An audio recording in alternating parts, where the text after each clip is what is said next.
Imaginez la chaleur, mes amis. Pas la petite chaleur de chez nous, non. La chaleur de la Guyane en 1835. Une chaleur lourde qui vous colle à la peau comme un drap mouillé, qui sent le sucre fermenté, la terre rouge et la sueur amère. C'est là que commence notre histoire sur la plantation de canne à sucre la plus vaste de la région, qu'on appelait, ironie du sort, Belle Étoile. La maîtresse de Belle Étoile, ou du moins celle qui aurait dû l'être, s'appelait Elara de Villiers. Elle avait 22 ans, des yeux qui voyaient trop de choses pour son âge, et une élégance qui jurait avec la boue et la misère qui l'entourait. Elara venait de perdre son père, le vieux Jacques de Villiers. Un homme dur, comme la plupart des propriétaires terriens de l'époque, mais qui, dans ces dernières années, semblait avoir été rongé par un secret, une sorte de remords silencieux qu'il cachait derrière les murs épais de la maison principale. Quand Jacques est mort, il est mort vite, une nuit d'orage, sans avoir pu dire un mot. Et c'est là que le problème a commencé, le vrai nœud de notre histoire. Le testament. Jacques de Villiers avait toujours dit à Elara qu'elle était son unique héritière.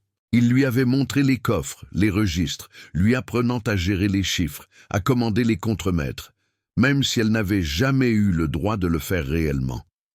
Mais le jour de l'ouverture du coffre, le notaire est arrivé, a fouillé, a retourné les papiers jaunis et rien. Pas de testament signé. Pas de document officiel nommant Elara propriétaire. Rien qu'une lettre, personnelle, qui ne valait rien devant la loi coloniale. Et vous savez ce qui arrive quand il y a un vide de pouvoir dans ces grandes maisons. Quelqu'un s'engouffre dedans, comme un vautour sur une carcasse. Ce vautour, c'était Armand de Villiers, le frère cadet de Jacques, un homme que personne n'aimait, ni les esclaves qu'il terrorisait, ni même les autres colons qui le trouvaient trop gourmand, trop vulgaire. Armand, qui avait toujours vécu dans l'ombre de son frère aîné, est arrivé de Cayenne avec ses bottes crottées et son sourire huileux. « Ma chère nièce », avait-il dit à Elara le matin des funérailles, en essuyant une larme qu'elle savait fausse, « la loi est la loi. Tant que le testament n'est pas trouvé, c'est moi, le plus proche parent mâle, qui administre la propriété. Pour votre bien, bien sûr, pour son bien. » Elara avait senti la bile lui monter à la gorge. Elle savait que son père n'aurait jamais voulu ça. Armand était connu pour sa cruauté gratuite, pour sa gestion désastreuse et surtout pour sa soif d'argent.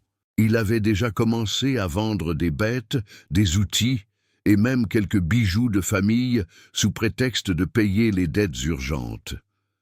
En quelques jours seulement, Belle Étoile avait changé de visage. La maison, autrefois silencieuse et pleine de l'odeur de cire d'abeille, était maintenant remplie du bruit des talons d'Armand et de ses ordres hurlés. Les esclaves, qui avaient connu une relative, et je dis bien relative, Clémence sous Jacques, tremblaient à nouveau, et Lara se retrouva prisonnière. Elle ne pouvait plus donner d'ordre. Elle était confinée à ses appartements, traitée comme une invitée indésirable. Elle avait beau être la fille légitime du maître, sans ce papier, elle n'était rien. Juste une jeune femme encombrante que son oncle attendait de marier rapidement à un vieux planteur ruiné pour se débarrasser d'elle. « Vous n'avez rien à faire ici, Elara », lui avait lancé Armand un soir, alors qu'elle tentait de consulter les livres de comptes. « Laissez les affaires aux hommes. Occupez-vous de vos robes. » Mais Elara n'était pas faite pour les robes. Elle était faite pour le pouvoir, pour la terre qu'elle connaissait par cœur. Elle passait ses journées à regarder par la fenêtre, observant le domaine, cherchant l'ombre d'une solution, d'une échappatoire. Elle cherchait le testament, bien sûr. Elle fouillait sa chambre, le bureau de son père, les murs, les planchers. Mais c'était comme chercher une aiguille dans cette forêt tropicale. C'est pendant ces longues heures d'observation qu'elle a commencé à remarquer des choses que bizarrement elle avait toujours vues, mais qu'elle n'avait jamais regardées vraiment. Et ces choses, mes amis, c'étaient les 12. Les 12 esclaves bâtards. Vous devez comprendre comment ça marchait à cette époque. Les maîtres avaient des enfants avec des femmes esclaves. C'était une pratique courante, une honte ouverte que tout le monde ignorait officiellement. Ces enfants étaient nés esclaves, même s'ils portaient parfois une ressemblance frappante avec le maître. Ils étaient souvent mis aux tâches les plus dures pour qu'on les oublie plus facilement. Le vieux Jacques de Villiers n'avait eu qu'une seule fille légitime, Elara. Mais au fil des années, il avait engendré 12 garçons sur la plantation, issus de mères différentes. 12 garçons qui avaient grandi ensemble, portant tous la même marque de fabrique, une certaine hauteur, un regard perçant et surtout la forme exacte du nez de Jacques. Elara savait qu'ils existaient. Elle les croisait parfois. Elle savait qu'ils étaient là, quelque part dans la foule des travailleurs, mais elle ne les avait jamais considérés comme une unité, comme les 12. C'étaient juste des esclaves, des demi-frères qu'elle ignorait par instinct de survie sociale. Maintenant, avec Armand aux commandes, elle les voyait différemment. Armand, qui ne connaissait pas la plantation aussi bien que son frère, avait fait une erreur fatale. Il avait regroupé les 12 ensemble, les utilisant pour les travaux de force, la coupe dans les champs, le travail brûlant de la raffinerie de sucre, la forge. Il pensait que leur force combinée serait utile. Mais ce qu'il n'avait pas compris, c'est que les regrouper, c'était leur donner une conscience de groupe. 12 frères, tous du même sang, tous avec la même haine froide dans les yeux. Et Lara les observait depuis sa fenêtre. Ils travaillaient avec une efficacité terrifiante, silencieux. Ils ne riaient jamais. Ils ne parlaient que par signes. Et quand l'un d'eux était fouetté par un contremaître, les 11 autres se figeaient, leurs muscles se tendaient, et le silence de la plantation devenait insupportable. Elle a commencé à les identifier un par un. Il y avait Toussaint, l'aîné, peut-être 25 ans. C'était le plus grand, celui qui portait le regard le plus lourd. Il était le leader incontesté. Quand Toussaint se déplaçait, les autres bougeaient. Il y avait Côme, le forgeron, dont les bras étaient 2 fois la taille de ceux d'Armand et qui maniait le marteau avec une précision effrayante. Et il y avait le plus jeune, petit Félix, qui n'avait que 15 ans, mais dont la vitesse et l'agilité dans la coupe de la canne étaient légendaires. Un soir, alors que le soleil tombait, Elara est descendue dans le jardin, bravant l'interdiction de son oncle. Elle voulait voir de plus près. Elle s'est approchée de la petite mare où les esclaves venaient chercher de l'eau après le travail. Elle a vu Toussaint. Il était en train de laver la terre et le sang séchait de ses mains. Il avait l'air d'une statue de bronze, immobile. Elara s'est approchée, son cœur battant la chamade. C'était la première fois qu'elle s'adressait à l'un d'eux directement, en tant qu'adulte. « Toussaint », dit-elle, sa voix n'étant qu'un murmure. Il ne se retourna pas immédiatement. Il finit de rincer ses mains, puis il se redressa lentement. Ses yeux, identiques à ceux de son père, mais remplis d'une amertume qu'Elara ne connaissait pas, la fixèrent.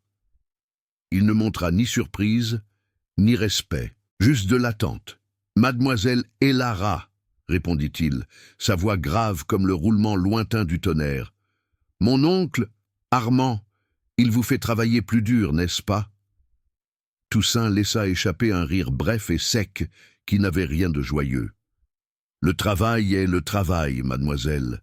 La seule chose qui change, c'est la fréquence du fouet. » Et Lara sentit une vague de honte. Elle était la fille du maître qui avait permis tout cela. « Je suis désolée, » dit-elle sincèrement. Toussaint haussa un sourcil. « Le regret d'une maîtresse n'a jamais coupé la canne, mademoiselle. » Leur conversation fut coupée par le bruit des pas lourds. C'était M. Dubois, le contremaître en chef, un homme aussi gros que méchant, la main toujours posée sur la crosse de son pistolet. « Qu'est-ce que vous faites ici, Toussaint? Le repos est fini. Et vous, mademoiselle, rentrez à la maison. Le maître Armand ne veut pas que vous traîniez avec la marchandise. » Et Lara serra les poings. Elle était la mademoiselle, le produit du maître, mais Dubois la traitait comme une enfant désobéissante. Toussaint, sans un mot, ramassa son seau et s'éloigna, rejoignant l'ombre des cases. Mais avant de disparaître, il lança un dernier regard à Elara, un regard qui disait « Nous sommes dans le même piège, vous et moi, mais vous portez de belles chaussures. » Ce regard fut le déclic. Et Lara retourna dans sa chambre, mais elle n'était plus la même. Elle avait vu l'ennemi Armand et Dubois, et elle avait vu une force brute et silencieuse, les 12. Elle a commencé à réfléchir, non pas en tant qu'héritière en deuil, mais en tant que stratège. Elle se souvenait de la dernière conversation qu'elle avait eue avec son père quelques semaines avant sa mort. Il était faible, allongé dans son lit, et il avait parlé par énigme. « Et Lara, ma fille, avait-il murmuré, sa voix à peine audible. Je t'ai laissé le plus grand des trésors. Mais pour le trouver, il faudra regarder là où personne ne regarde, dans les ombres que j'ai créées. » Elle avait pensé qu'il parlait d'argent caché, d'un coffre-fort secret. Maintenant, elle comprenait. Les ombres qu'il avait créées. 12 ombres. 12 fils illégitimes.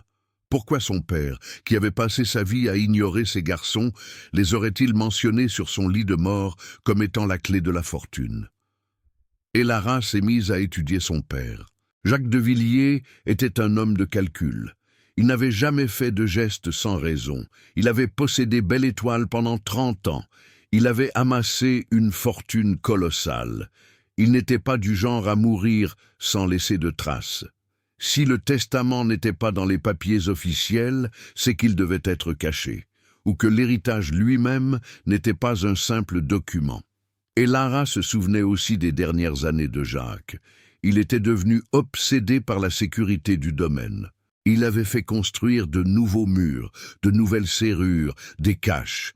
Il avait même fait venir un maître artisan de Cayenne pour refaire la bibliothèque avec des étagères plus solides et une mezzanine.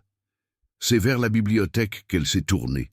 C'était la seule pièce où Armand ne venait jamais, car il détestait lire. Elle y passa la nuit, à la lumière d'une petite lampe à huile, à sentir le cuir des vieux livres et la poussière. Elle tapotait les murs, elle tirait sur les livres, elle mesurait les distances. Au petit matin, elle trouva quelque chose. Dans la mezzanine, derrière une rangée d'ouvrages de botanique, un petit panneau de bois semblait avoir été ajouté récemment. Il était plus clair, moins patiné.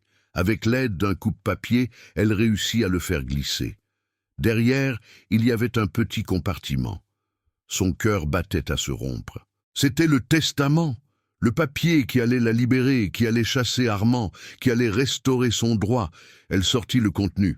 Une petite boîte en bois de santal, fermée par un minuscule cadenas. Elle ouvrit la boîte. À l'intérieur, il n'y avait pas de testament. Il y avait 3 choses. Premièrement, une clé, simple et très ancienne, qui ne ressemblait à aucune serrure de la maison. Deuxièmement, un petit carnet de cuir noir, rempli de l'écriture fine et serrée de son père. Troisièmement, une carte. Pas une carte de la plantation, mais un dessin grossier d'une zone marécageuse au-delà des champs de canne, une partie de la propriété que personne n'exploitait, infestée de moustiques et de serpents. Et Lara feuilleta le carnet. Elle s'attendait à des comptes bancaires secrets. Elle trouva autre chose. C'étaient des notes, des observations, datées des 10 dernières années. Et ce n'étaient pas des notes sur le sucre. 1827. Toussaint a sauvé le cheval dans le fossé. Force et jugement. Je ne l'ai pas remercié, je ne peux pas. 1829. Comme a réparé la presse en une nuit, sans aide. Il est plus habile que tous les charpentiers de Cayenne. 1832. L'épidémie. Seuls les 12 ont tenu le coup. Ils sont faits d'un autre bois. Ils sont la véritable force de cette terre. Le carnet était un journal secret de son père, entièrement dédié à l'observation de ses fils illégitimes. Il y avait une description détaillée de la personnalité, des talents et des faiblesses de chacun des 12. Et à la dernière page, une inscription qui fit trembler la main d'Elara. L'héritage n'est pas la terre. L'héritage est le sang. Celui qui contrôlera les 12 contrôlera Belle Étoile. C'est le seul moyen d'assurer la survie de ma fille contre la voracité d'Armand. Le testament légal est une faiblesse. La force est la seule loi qui vaille ici. Et Lara comprit. Son père avait anticipé la manœuvre d'Armand. Il savait que le testament serait contesté, volé ou ignoré. Il avait donc créé un héritage vivant, une protection faite de muscles et de ressentiments. Mais comment contrôler des hommes qui la haïssaient, elle, la fille de leur oppresseur? Elle regarda la clé ancienne et la carte du marais.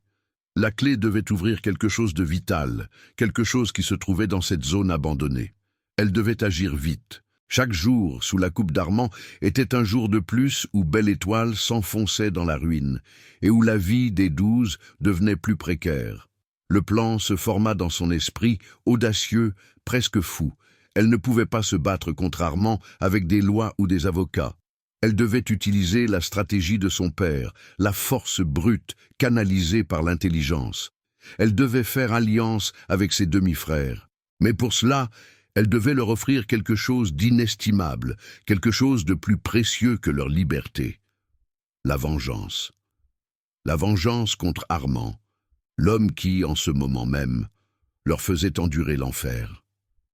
Le lendemain matin, Elara se comporta comme la parfaite nièce soumise. Elle déjeuna avec Armand, sourit poliment, et parla de la météo. Armand, satisfait de sa docilité apparente, lui donna la permission de se promener dans la propriété pour prendre l'air. C'était exactement ce qu'elle attendait. Elara se dirigea vers les champs de canne, s'assurant que M. Dubois la voyait s'éloigner, pensant qu'elle allait simplement pleurnicher seule. Elle arriva près de la raffinerie, où l'air était si chaud qu'il brûlait les poumons. C'était là que les 12 travaillaient le plus souvent, transportant les lourdes chaudières de jus de sucre. Elle attendit l'heure de la pause. Quand Toussaint sortit, le visage noirci par la suie et le sucre caramélisé, il fut surpris de la voir là, debout, attendant. Les autres, Côme, Félix et les 9 autres, se tenaient en cercle, buvant l'eau salée de leurs gourdes. Ils la regardaient tous avec la même méfiance, et Lara ne perdit pas de temps avec des politesses. Elle parla bas, mais sa voix portait l'autorité qu'elle tenait de son père. « Toussaint, commença-t-elle, je sais qui vous êtes. Je sais qui était mon père. » Le visage de Toussaint se ferma comme une porte de prison. « Nous sommes des esclaves, mademoiselle. Vous êtes la fille du maître. Il n'y a rien d'autre à savoir. Mon père n'a pas laissé de testament légal. Armand est en train de détruire Belle Étoile et de vous détruire avec. Et qu'est-ce que ça peut nous faire, mademoiselle ?» demanda Côme, sa voix pleine de sarcasme. « La destruction d'un maître et la destruction de l'autre. » « Non, insista Elara. Elle sortit le carnet de cuir noir. « Mon père savait qu'Armand ferait ça. Il a laissé des instructions, mais elles ne sont pas pour moi seule. Elles sont pour vous, pour nous. » Elle ouvrit le carnet à la dernière page, celle où il était écrit que l'héritage était le sang. Elle lut à voix haute. Un silence tomba sur les 12. Lire les mots du maître, qui reconnaissait leur existence, leur force, c'était un choc. Il vous a préparé. Il a fait de vous la seule chose qui puisse vaincre Armand, expliqua Elara. Mais vous êtes des esclaves, et je suis sans pouvoir. Nous sommes dans la même situation. Elle regarda Toussaint droit dans les yeux. Je n'ai pas d'argent à vous offrir, pas de liberté immédiate. La loi ne me permet pas de vous l'accorder. Mais j'ai autre chose. J'ai la clé du secret de mon père, et j'ai la promesse d'une vengeance totale contre Armand. Elle sortit la petite clé et la carte du marais. « Je sais que vous me détestez, » dit Elara, sa voix tremblant légèrement. « Je suis la fille qui vivait dans la soie, pendant que vous étiez dans la boue. Mais si nous voulons survivre, si nous voulons sauver cette terre, nous devons travailler ensemble. Nous sommes les 13 enfants de Jacques de Villiers. » Toussaint s'avança lentement.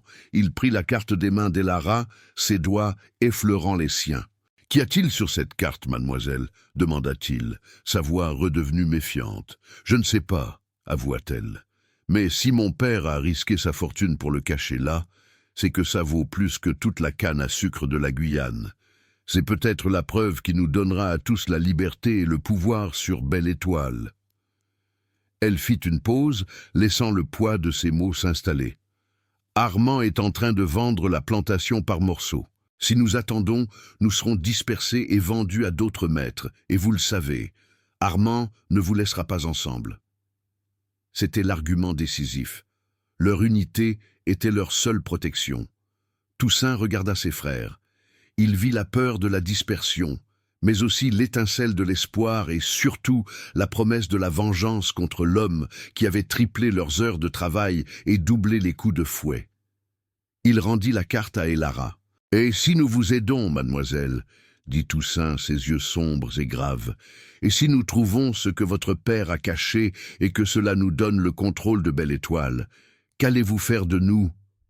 « Je ne peux pas vous promettre la liberté ici et maintenant, la loi me l'interdit, dit Elara. Mais je vous promets ceci, si nous réussissons, vous ne serez plus jamais des esclaves de plantation. Vous serez mes contremaîtres, mes associés, vous gérerez la terre. Vous aurez la sécurité, l'éducation et le respect que mon père vous a refusé de son vivant. Et quand le moment sera venu, quand la loi changera, vous serez libres. » Elle s'approcha encore plus.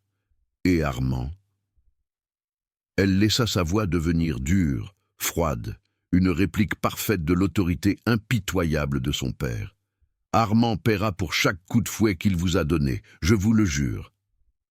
Toussaint resta silencieux un long moment.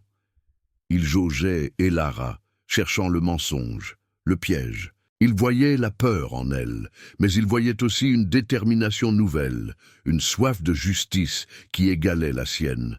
« Nous devons le faire en secret, » dit Toussaint. « Si Armand découvre que vous nous parlez, il nous mettra au fer. Si Dubois le découvre, il nous tuera. »« Je sais. Nous allons commencer ce soir, » répondit Elara. « La carte montre un point précis dans la mangrove, à l'ouest. Il faut y aller au clair de lune. » « Ce soir, » confirma Toussaint. Il hocha la tête, un signe de pacte tacite. « Mais mademoiselle, vous devez comprendre une chose, nous faisons ça pour nous. Et si, en cours de route, vous nous trahissez, ou si nous découvrons que vous êtes la même que les autres, le sang de votre oncle ne sera pas le seul à couler. » C'était une menace claire, prononcée sans colère, mais avec une certitude terrifiante. Elara n'hésita pas. « C'est une promesse que j'accepte, » dit-elle. « Maintenant, retournez au travail. Et n'oubliez pas, ce soir, nous devenons 13. » Elara s'éloigna, le carnet et la clé cachés dans sa robe.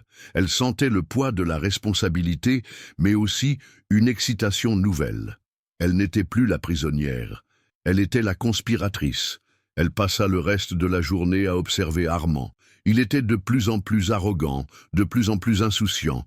Il avait organisé un petit dîner avec un planteur voisin pour vendre une partie des terres les moins productives. Il était certain d'avoir gagné. Pendant ce temps, les 12 travaillaient comme des machines, mais sous la surface, l'électricité de la conspiration circulait. Ils communiquaient par des regards furtifs. La nuit est tombée, lourde et moite. Elara attendit que les bruits de la maison s'éteignent. Elle entendit les ronflements d'Armand dans la chambre voisine. Quand la lune fut haute, elle enfila une vieille robe sombre et attacha ses cheveux. Elle prit la clé, la carte et un petit couteau de cuisine. Elle quitta la maison par la cuisine, se faufilant dans l'ombre des murs. Elle se dirigea vers les quartiers des esclaves, une zone où elle n'aurait jamais dû se trouver seule la nuit. Elle attendit à la lisière des champs. Soudain, une ombre se détacha de la pénombre. C'était Toussaint. Il n'était pas seul. Les 11 autres étaient derrière lui, des fantômes silencieux, vêtus de haillons sombres, armés de machettes de coupe-canne et de pioches. 12 hommes, une armée privée. « Nous sommes prêts, » murmura Toussaint. « La mangrove est loin, » dit Elara. « Nous devons être rapides. » Toussaint la regarda, puis il regarda ses frères. Il fit un signe de tête. « Mademoiselle, vous ne connaissez pas le chemin. Je vous guiderai. » Et c'est ainsi que l'héritière légitime de Belle Étoile a commencé sa marche vers la vengeance, non pas en tête d'un cortège d'avocats, mais au milieu de 12 esclaves bâtards, sous la lune traîtresse de la Guyane. Ils s'enfonçaient dans la nuit, laissant derrière eux la fausse sécurité de la plantation vers le marais où le secret du vieux Jacques de Villiers attendait d'être déterré. Le destin de Belle Étoile et la liberté des 13 dépendaient de ce qu'ils allaient trouver dans cette boue épaisse et putride.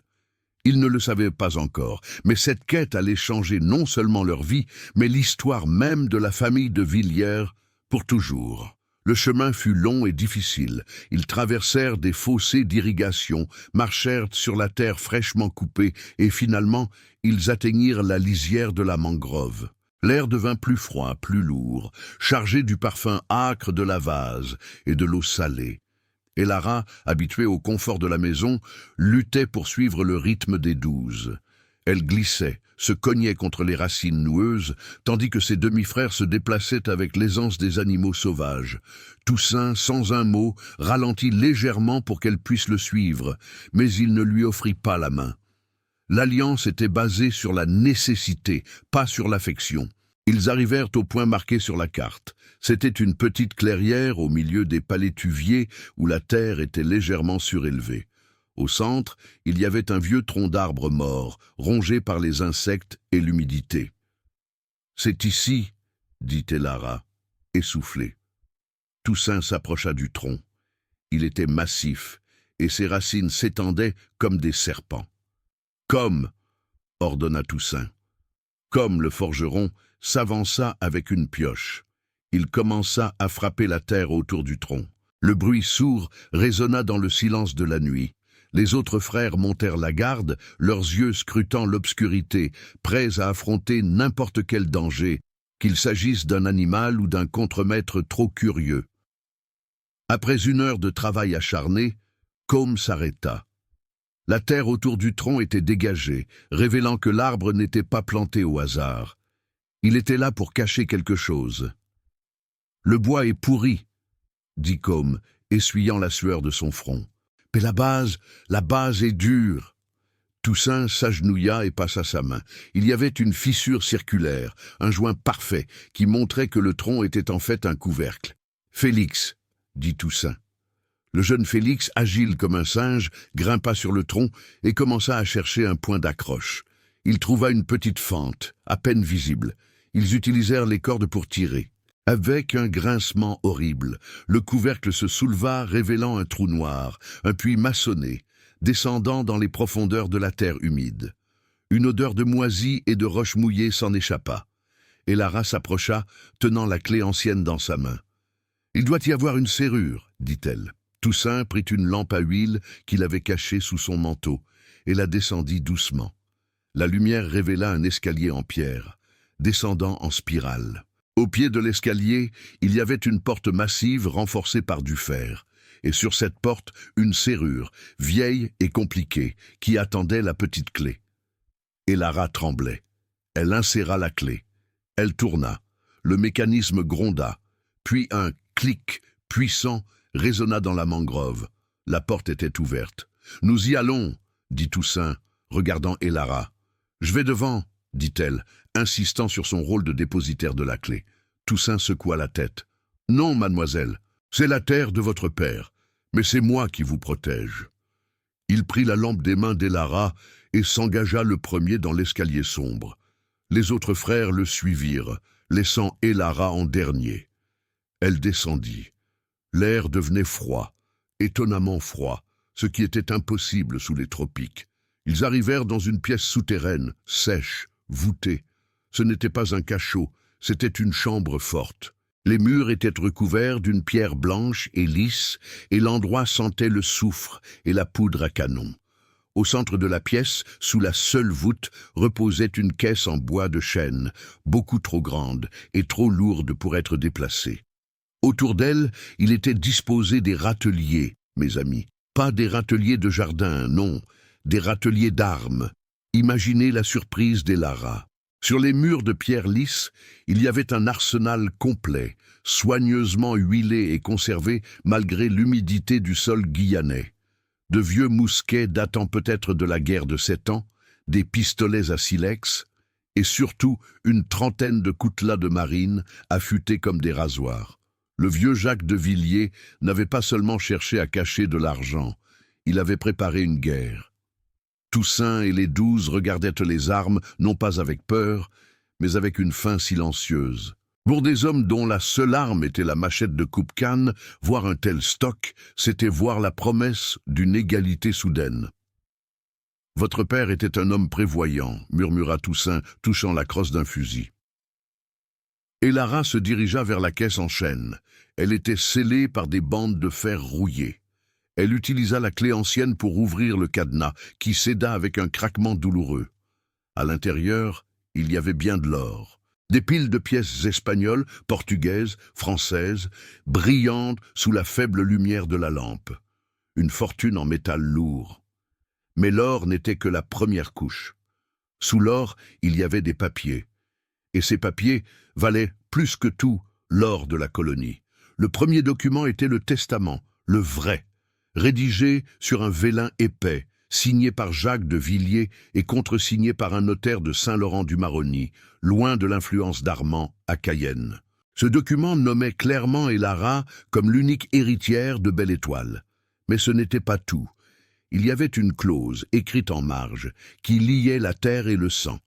Jacques stipulait que pour que le testament soit considéré comme valide, il devait être présenté en présence de ses 13 enfants, et que les 12 fils nés de mères esclaves devaient recevoir immédiatement leurs actes d'affranchissement, leurs papiers de liberté. Et là, mes amis, juste en dessous du testament se trouvaient 12 parchemins magnifiques, ornés du sceau de Jacques, datés du jour de sa mort, et certifiés par le même notaire lointain. 12 actes d'affranchissement, nominatifs, Toussaint, Côme, Félix et les 9 autres. Et Lara prit le premier parchemin, celui de Toussaint. Elle le déplia, et sous la lumière vacillante, elle lut à voix haute les mots qui changeaient tout. Par la présente, je, Jacques de Villiers, maître de Belle Étoile, affranchis Toussaint, mon fils, né de... Elle n'eut pas besoin de finir la phrase. Un silence encore plus profond que celui de la mangrove tomba dans la chambre forte. Les 12 frères, qui avaient vécu toute leur vie sous le joug, qui n'avaient jamais imaginé que le mot « libre » puisse s'appliquer à eux, restaient figés. Toussaint s'approcha d'Lara. Il regarda le papier. Il ne pouvait pas lire, mais il pouvait sentir la puissance des mots, l'odeur de l'encre fraîche, la promesse brisée et enfin tenue par un homme mort.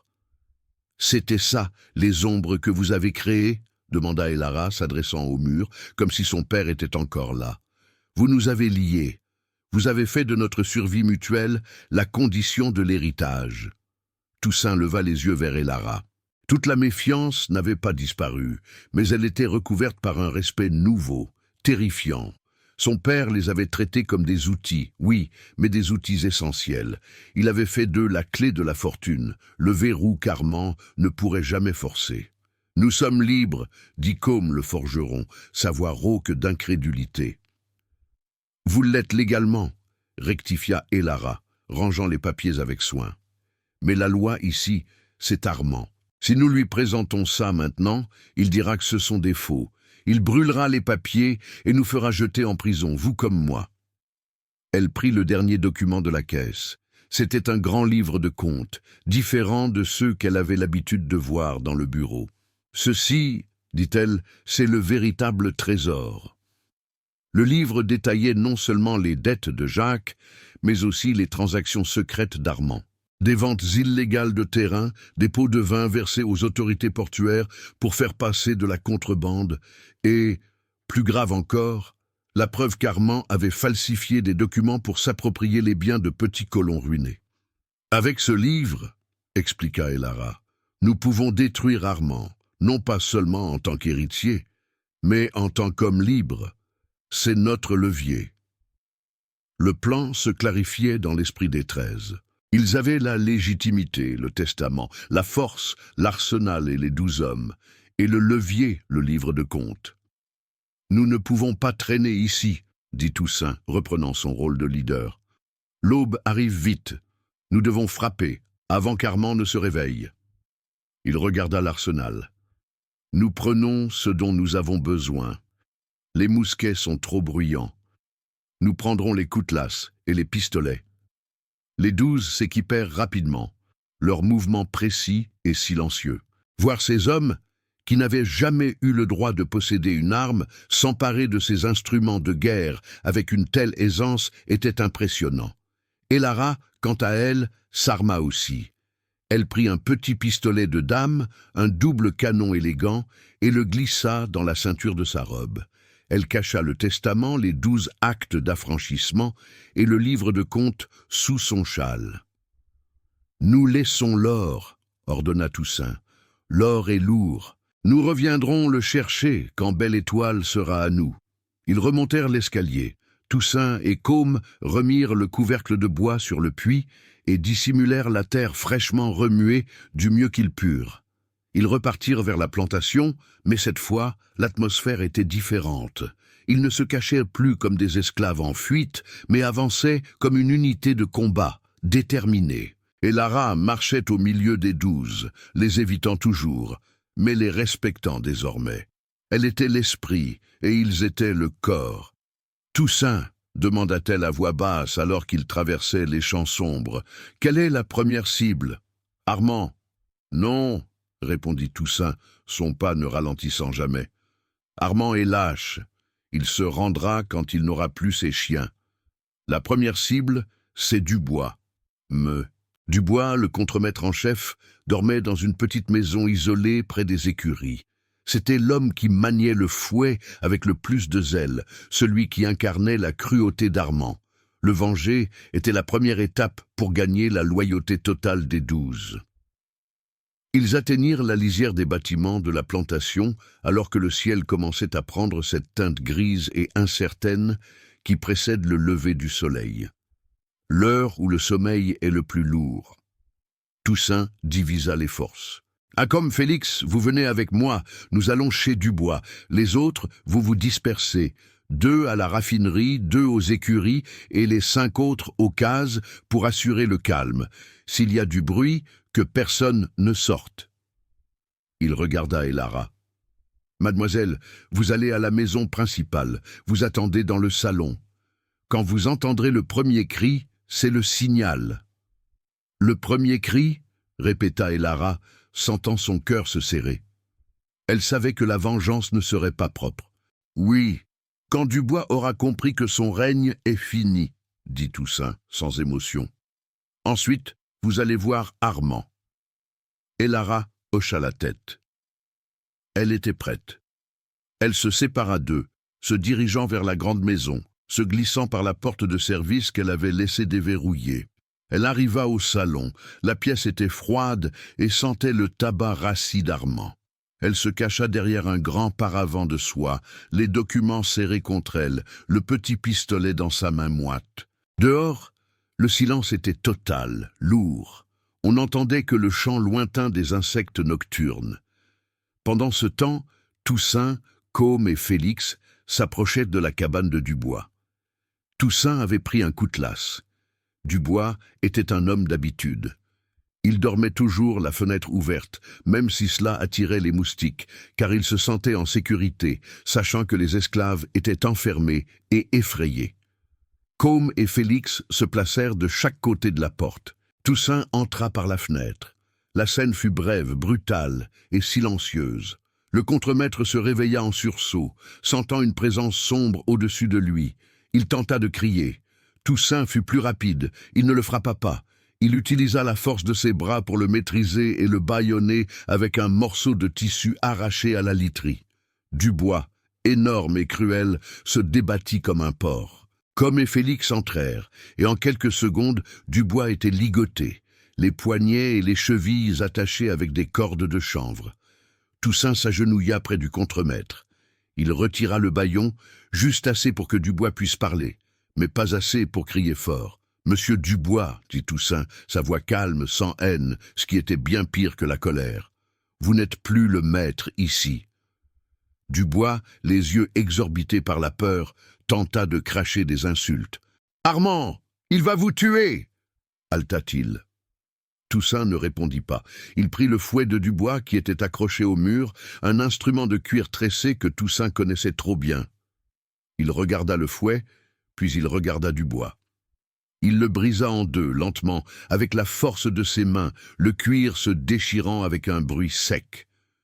Ce son, ce craquement du fouet, fut le signal, le premier cri qu'Elara devait entendre. Dans la grande maison, Et Lara entendit le bruit sec, même à travers les murs épais. Son cœur bondit. C'était fait. Dubois était neutralisé. Elle sortit de derrière le paravent. Elle monta l'escalier principal, les marches craquant légèrement sous ses pieds. Elle se dirigea vers l'aile des chambres, là où dormait Armand. Elle ouvrit la porte sans frapper. Armand dormait profondément, étalé sur le lit, la bouche ouverte, le visage bouffi. L'odeur d'alcool et de sueur remplissait la pièce. Et Lara s'approcha du lit. Elle tira le pistolet de sa ceinture. Elle le pointa sur la tempe d'Armand, le canon froid et noir. Elle n'avait jamais tenu une arme de sa vie, mais à cet instant, elle se sentait étrangement calme. « Armand », dit-elle, sa voix claire et froide, brisant le silence de la nuit. Armand sursauta, se réveillant brusquement. Il vit le canon du pistolet et les yeux d'Elara, qui ne brillaient plus de larmes, mais d'une détermination mortelle. « Elara, mais qu'est-ce que vous faites ?» Il tenta de s'asseoir, mais le pistolet le cloua sur place. « Ne bougez pas, mon oncle, dit-elle. Votre petit règne est terminé. »« Vous êtes folle !» cria Armand, sa voix montant en panique. « Où avez-vous trouvé cette arme? Je vais vous faire enfermer. »« Vous n'en aurez pas l'occasion, » répondit Elara. Elle laissa son regard errer autour de la pièce. « Vous avez passé ces dernières semaines à me traiter comme une enfant, à me dire que les affaires étaient pour les hommes. Vous avez volé la fortune de mon père et vendu la terre. » Elle sortit le vélin du testament. Le parchemin était grand et impressionnant. « J'ai trouvé le testament, Armand, le vrai. » Armand rit nerveusement, un rire sec et faux. « Un faux, c'est un faux. Je connais les lois. Le notaire de Cayenne a dit qu'il n'y avait rien. »« Pas celui de Cayenne, » dit Lara avec un sourire amer. « Celui de Maroni. Mon père avait plus d'un tour dans son sac. Lisez. » Elle jeta le testament sur le lit. Armand, malgré sa peur, ne put s'empêcher de le saisir, la curiosité l'emportant sur la prudence. Il parcourut les lignes, et à mesure qu'il lisait, la couleur quittait son visage. Il vit son nom, il vit la signature, il vit la date. C'était incontestable, mais il s'arrêta net à la clause des 13 enfants. « C'est une farce !» hurla Armand, jetant le papier. 12 bâtards? Et la liberté? Il était fou. Ce document est invalide. Il ne l'est pas, coupa Elara, relevant le pistolet. Et ce n'est pas le seul document que j'ai. Elle sortit le grand livre de comptes. Ce livre détaille vos transactions illégales, Armand. La contrebande, la falsification des signatures. Vous n'allez pas seulement perdre Belle Étoile, vous allez perdre votre liberté. Armand pâlit encore plus. Il savait que si ces documents parvenaient aux autorités coloniales, il serait ruiné, voire pendu. « Et où sont ces 12, ces animaux ?» cracha Armand, essayant de retrouver un semblant d'autorité. Comme si Toussaint avait entendu la question à travers les murs, un bruit sourd et régulier commença à monter de la cour. Le son de pas lourds, organisés, qui n'étaient pas les pas des gardiens habituels. Et ce n'était pas non plus le son des esclaves effrayés, c'était le son d'hommes marchant avec un but. Et Lara sourit, un sourire qui n'était pas celui de la jeune fille qu'Armand avait connue. « Ils sont là, mon oncle, et ils sont libres. » Elle sortit les 12 actes d'affranchissement et les laissa glisser sur le sol. 12 promesses de liberté qui scellaient le destin d'Armand. « À partir de maintenant, » déclara Elara, sa voix résonnant dans la pièce, « Belle Étoile est sous ma protection, et sous la protection de mes 12 frères. » Armand était pris au piège. Le testament le dépossédait. Le livre de comptes le condamnait. Et dehors, le bruit des pas des 12 hommes, maintenant armés et légalement libres, le terrifiait. Il comprit que Dubois était déjà tombé. « Que voulez-vous » demanda Armand, la voix brisée, la peur prenant enfin le dessus. « Je veux que vous signiez une déclaration » dit Elara, pointant une feuille de papier vierge et une plume qui se trouvait sur la table de nuit. Une déclaration dans laquelle vous reconnaissez la validité de ce testament et dans laquelle vous avouez les crimes détaillés dans ce livre. « Je ne signerai jamais ça !» protesta Armand, tentant une dernière fois de se révolter. Elara arma le pistolet. Le petit clic métallique fut le son le plus effrayant qu'Armand ait jamais entendu. « Si vous ne signez pas, dit Elara, je vous tire dessus. Ce sera un accident, une tentative de viol de ma part, un suicide. Les 12 sont dehors, ils sont libres, ils témoigneront en ma faveur. Et si vous pensez que la loi coloniale préférera votre parole à la mienne face à 13 témoins armés, vous vous trompez. » Elle avait compris le jeu de son père. La force est la seule loi. Armand, tremblant, prit la plume. Il signa, bafouillant et pleurant. Il signa tout, reconnaissant la validité du testament et avouant ses propres méfaits. L'aube se levait. La lumière du matin filtrait par les fenêtres, révélant la misère et la déchéance d'Armand. Elara prit les documents signés. Elle rangea son pistolet. « Maintenant, vous restez ici, » ordonna-t-elle. « Vous ne bougez pas. » Elle sortit de la pièce et descendit les escaliers. Dans la cour, la lumière du jour naissant révélait la nouvelle réalité de Belle Étoile. Les 12 frères se tenaient au garde-à-vous, leurs coutelas de marine brillants. Ils n'étaient plus vêtus de haillons. Ils portaient maintenant des chemises propres, prises dans l'entrepôt, et se tenaient droits, avec une dignité qu'Elara n'aurait jamais cru possible. Toussaint s'avança vers elle. Dubois est ligoté dans sa cabane. Les autres contremaîtres sont confinés. La plantation est calme. Les travailleurs attendent les ordres. « Et Armand ?» demanda Elara. « Il est neutralisé, » répondit-elle, montrant les documents. « Nous avons le testament, les aveux et la preuve de notre légitimité. » Elara regarda les 12 hommes. Ils étaient sales, fatigués, mais leurs yeux brillaient d'une victoire ancienne, d'une dignité retrouvée. « Le plan continue, » annonça Elara. « Nous devons officialiser tout cela avant qu'Armand ne puisse s'échapper ou envoyer des messages. Toussaint, Côme, vous venez avec moi à Cayenne. Les autres, vous restez ici. Vous êtes les nouveaux surveillants. Félix, votre rôle est de garder Armand. S'il tente quoi que ce soit, vous avez ma permission de l'enfermer dans le cachot le plus sombre. » Elle regarda les actes d'affranchissement. « Ces papiers sont votre bouclier. Si quiconque vous menace, vous montrez ces documents. Vous êtes des hommes libres, agissant sous l'autorité de la nouvelle maîtresse de Belle Étoile. » Toussaint hocha la tête. L'alliance était complète. Ils étaient passés de la conspiration à la prise de pouvoir. Le voyage vers Cayenne était dangereux. La ville était le centre du pouvoir colonial, et le notaire de Jacques de Villiers se trouvait à Maroni, une ville plus sûre mais plus lointaine. Cependant, ils devaient d'abord affronter le gouverneur et les autorités locales de Cayenne pour enregistrer le testament et les actes d'affranchissement, et surtout pour présenter les preuves incriminant Armand. Elara se changea rapidement, mettant sa plus belle robe pour paraître la plus légitime possible. Elle prit la voiture de son père, une lourde calèche tirée par 2 chevaux robustes. Toussaint et Côme montèrent à cheval, armés et silencieux, agissant comme ses gardes du corps personnel. Pour la première fois de sa vie, Elara ne se sentait plus seule. Ils arrivèrent à Cayenne en début d'après-midi. La ville grouillait de colons, d'officiers militaires et de marchands. L'arrivée d'Elara, escortée par 2 hommes d'une stature impressionnante, vêtus de vêtements de travailleurs, mais portant des armes de maître, fit tourner toutes les têtes. Elara se rendit directement au bureau du gouverneur. Elle demanda une audience immédiate, insistant sur l'urgence de la situation. Le gouverneur, M. Lefebvre, était un homme petit et nerveux, plus intéressé par le maintien de l'ordre que par la justice. Il la reçut à contre-cœur. « Mademoiselle de Villiers, qu'est-ce qui vous amène ici avec de tels accompagnateurs ?» demanda Lefebvre, jetant un regard méfiant à Toussaint et Côme, qui se tenaient derrière Elara, impassibles.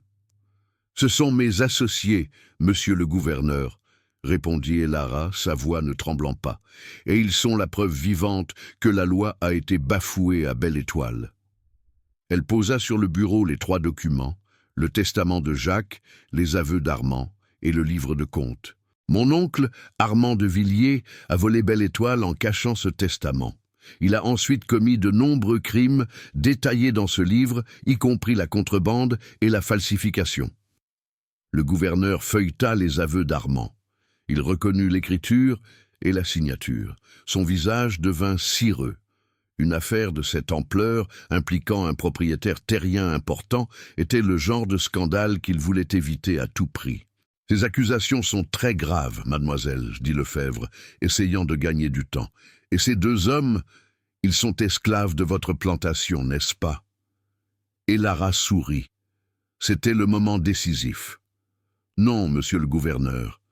Ils étaient esclaves de mon père, mais mon père, en tant que dernier acte légal, les a affranchis. » Elle présenta les actes d'affranchissement. « Toussaint et Côme sont mes frères, les fils de mon père. Ils sont maintenant des hommes libres et mes témoins légaux. Le testament stipule que pour être validé, les 12 fils de mon père doivent être affranchis.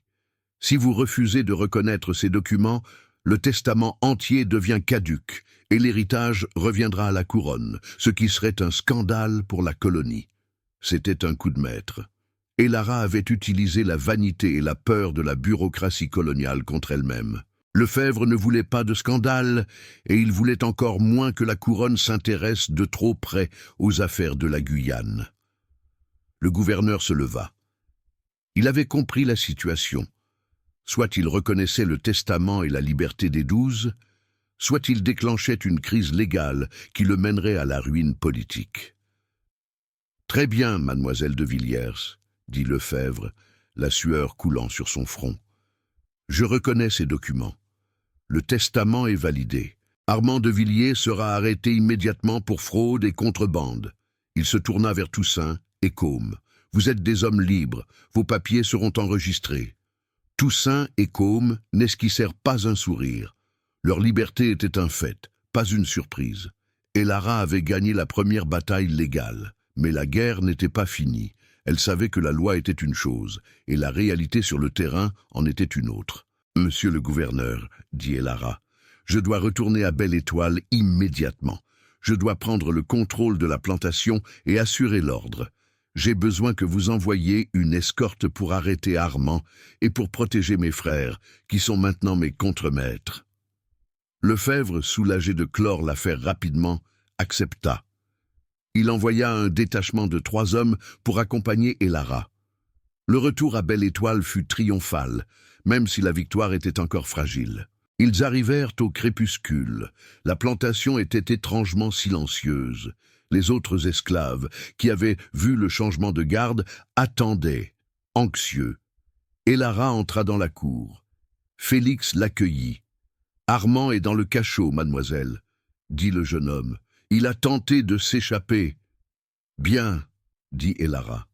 Elle s'adressa aux soldats du gouverneur. « Vos ordres sont d'arrêter Armand de Villiers et de le conduire à Cayenne pour être jugé. » Les soldats, guidés par Félix, se dirigèrent vers le cachot, et Lara se tourna vers les 11 frères qui étaient maintenant réunis. « Nous avons réussi, » annonça-t-elle, tenant en main le document officiel. « Belle-Étoile est à nous, et vous êtes libres. » Elle leur distribua les actes d'affranchissement un par un.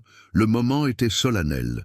Ces morceaux de papier, tachés de l'encre de leur père et du sceau de la colonie, étaient la fin d'une vie et le début d'une autre. Toussaint prit son acte. Il le plia avec soin et le glissa dans sa chemise, près de son cœur. « Et maintenant, mademoiselle Lara ?» demanda Toussaint. « La vengeance est faite. La liberté est là. Que faisons-nous de cette terre ?» Et Lara regarda le domaine, le champ de canne qui s'étendait à perte de vue. Elle avait l'héritage, mais elle avait aussi la responsabilité de 12 hommes libres et de centaines d'esclaves qui attendaient leur sort. « Nous reconstruisons, Toussaint, » dit-elle. « Mon père vous a donné la liberté, je vous donne le pouvoir. Vous êtes les gérants, les contremaîtres, les associés de Belle-Étoile. Nous allons gérer cette terre ensemble. » C'était la révolution douce, la révolution du sang et de la loi. Mais la nuit n'était pas encore finie. Alors que les soldats emmenaient Armand, ligoté et hurlant des menaces, une dernière tâche restait à accomplir, la plus importante pour sceller l'ère de la nouvelle administration. Et Lara se tourna vers Toussaint. « Ah, il y a une chose que je dois faire pour montrer à tous que le changement est réel. » Elle se dirigea vers les quartiers des esclaves, là où la population de la plantation était rassemblée, observant en silence. Elle se plaça sur la petite estrade en bois, où Dubois avait l'habitude de donner ses ordres et d'administrer ses punitions. Toussaint et ses 11 frères se tenaient derrière elle, une ligne d'hommes libres, le dos droit. « Écoutez-moi bien », lança Elara, sa voix portant sur la foule. « Armand de Villiers est parti. Il est en prison. Belle Étoile est maintenant gérée par moi, Elara de Villiers, et par mes 12 frères. » Elle leva les actes d'affranchissement. « Ces 12 hommes sont libres, ils ne sont plus esclaves. » Un murmure monta de la foule, puis un silence stupéfait. « Et pour vous, » continua Elara, « les conditions de travail changent. Le fouet est interdit. Les heures de travail seront réduites. Vous travaillerez pour une rémunération, pour votre nourriture, votre toit et pour votre avenir. Ceux qui travaillent ici avec loyauté auront un jour la possibilité, légalement, d'acheter leur liberté. » Elle ne pouvait pas affranchir tout le monde d'un coup. La loi coloniale le lui interdisait et cela aurait provoqué une révolte des autres planteurs. Mais elle pouvait promettre une vie meilleure, un chemin vers l'espoir. Elle regarda la foule, puis elle regarda Toussaint. « Mon père a laissé derrière lui une dette de sang. Aujourd'hui, cette dette est payée. Toussaint est désormais le contremaître en chef de Belle Étoile. Il est le garant de cette nouvelle ère. » Toussaint s'avança. Il ne fit pas de discours. Il ne fit que lever son coutelas et le planter dans la terre rouge, un geste symbolique de prise de possession et de protection. La foule explosa alors en cris, non pas de joie sauvage, mais de soulagement profond. L'ère de la terreur d'Armand était finie. Et Lara savait que la vraie difficulté commençait vraiment, mes amis. La loi était de leur côté, mais la coutume, l'habitude et la jalousie des autres colons, tout cela allait se dresser contre eux. Le procès d'Armand de Villiers fut rapide, comme souvent dans les colonies où l'on voulait éviter les vagues. Le gouverneur Lefebvre, désireux de faire disparaître cette affaire embarrassante, ne traîna pas. Face au testament authentifié, aux aveux signés sous la menace, mais une menace qu'Armand ne pouvait prouver sans se compromettre davantage. Et surtout, face au livre de comptes qui détaillait la contrebande et la fraude, Armand n'eut aucune chance. Il fut condamné non pas pour sa cruauté envers les esclaves, cela la loi coloniale le permettait tristement, mais pour ses crimes financiers et sa tentative de subversion légale. Le verdict fut la confiscation de tous ses biens résiduels et l'expulsion immédiate de la colonie. Être renvoyé en France pour un colon, c'était la mort sociale, la honte éternelle. Quant à M. Dubois, le contremaître, il fut jeté en prison pour complicité. Sans Armand pour le soutenir, il n'était plus rien qu'un homme violent et inutile. À Belle Étoile, pendant ce temps, Elara et les 12 mettaient en place la nouvelle administration. C'était une révolution silencieuse. Le premier matin de la nouvelle ère, le soleil se leva sur une plantation transformée. Toussaint, avec son acte d'affranchissement plié dans sa poche, ne portait plus de haillons. Il était vêtu d'une chemise de lin propre, et il maniait l'autorité avec une gravité qui inspirait le respect, même aux travailleurs les plus anciens. Il n'y eut pas de fouet. Toussaint, Côme et les autres frères passaient dans les rangs, non pas pour hurler, mais pour diriger. « Comme !» ordonna Toussaint, sonnant comme un contremaître expérimenté, « tu prends la raffinerie. Tu sais mieux que quiconque comment fonctionne cette machine. Personne ne la touche sans ton ordre. » Côme, dont les mains avaient toujours été brûlées par le sucre chaud, se tenait droit. Il était désormais le maître des fours et des presses. « Félix, dit Toussaint au plus jeune, tu es l'œil et l'oreille de Belle Étoile. Tu surveilles les chemins. Si un planteur voisin vient faire le curieux, tu viens m'en informer immédiatement. » Le jeune Félix, fier de sa nouvelle mission, partit en courant, sa vitesse naturelle mise au service de la sécurité du domaine. Elara, elle, s'occupait des livres. Elle passait ses journées dans le bureau de son père à tenter de démêler les finances complexes, mais cette fois, elle n'était plus seule. Toussaint la rejoignait tous les soirs pour faire le point. Imaginez la scène, mes amis. la fille légitime du maître, assise à la grande table de chêne, discutant d'affaires avec son demi-frère aîné, un homme qui, la veille encore, était considéré comme une simple propriété. « Le stock de sucre est bas, Elara, » disait Toussaint, pointant du doigt les chiffres. « Nous devons presser plus vite, mais sans épuiser les hommes. Si nous payons mieux, ils travailleront mieux. Nous n'avons pas assez de liquidités pour augmenter significativement les salaires tout de suite, Toussaint, » répondait Elara, le front plissé. « L'or dans la chambre forte nous aidera, mais nous devons d'abord l'intégrer dans les comptes, sans attirer l'attention du fisc colonial. » Leur collaboration était le cœur de la nouvelle Belle Étoile. Elara apportait l'éducation, la légitimité légale et les relations sociales, aussi tendues soient-elles. Toussaint apportait la connaissance intime de la terre, la gestion des hommes et la force brute. Ils étaient les 13, mais en pratique, ils étaient 2 leaders, soutenus par les 10 autres frères, chacun expert dans son domaine, l'agriculture, la forge, la logistique et la sécurité. La nouvelle de la chute d'Armand et de l'affranchissement des 12 bâtards se répandit comme une traînée de poudre dans toute la Guyane. La réaction des autres planteurs fut immédiate et furieuse. « Une folie !» hurlait le vieux monsieur de Saint-Hilaire, le voisin le plus proche, lors d'un dîner à Cayenne. « Permettre à des esclaves de posséder des armes et de gérer une plantation, c'est inciter à la révolte. » Les planteurs tentèrent de faire pression sur le gouverneur Lefebvre. Ils exigèrent qu'il annule les actes d'affranchissement, prétextant qu'ils avaient été obtenus sous la contrainte. Mais Elara avait anticipé cela. Elle avait non seulement le sceau du notaire de Maroni, mais aussi le soutien tacite du gouverneur, qui voulait éviter que le scandale d'Armand ne soit réexaminé. « Le testament est légal, » répondit Lefebvre au planteur. Les actes d'affranchissement sont légaux. Mademoiselle de Villiers gère sa propriété comme elle l'entend. Si vous avez des preuves de subversion, présentez-les. Et c'est là que les 12 jouèrent leur rôle le plus crucial. Ils étaient d'une loyauté et d'une efficacité implacables. Les planteurs voisins, habitués à la paresse forcée de l'esclavage, étaient stupéfaits par la productivité de Belle Étoile sous la nouvelle direction. Les champs étaient mieux entretenus, les machines fonctionnaient sans accroc et les récoltes étaient plus abondantes que jamais.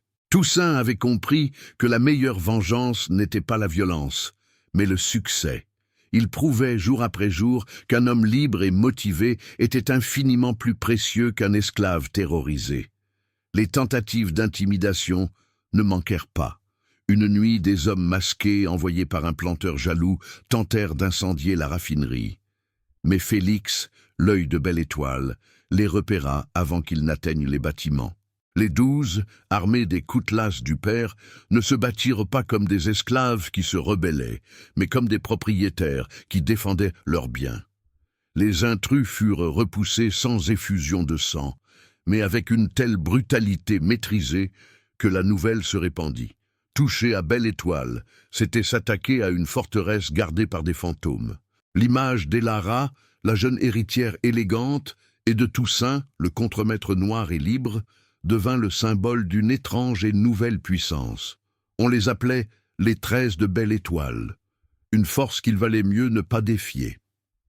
Un soir, quelques mois après la prise de pouvoir, Elara et Toussaint étaient seuls dans le bureau.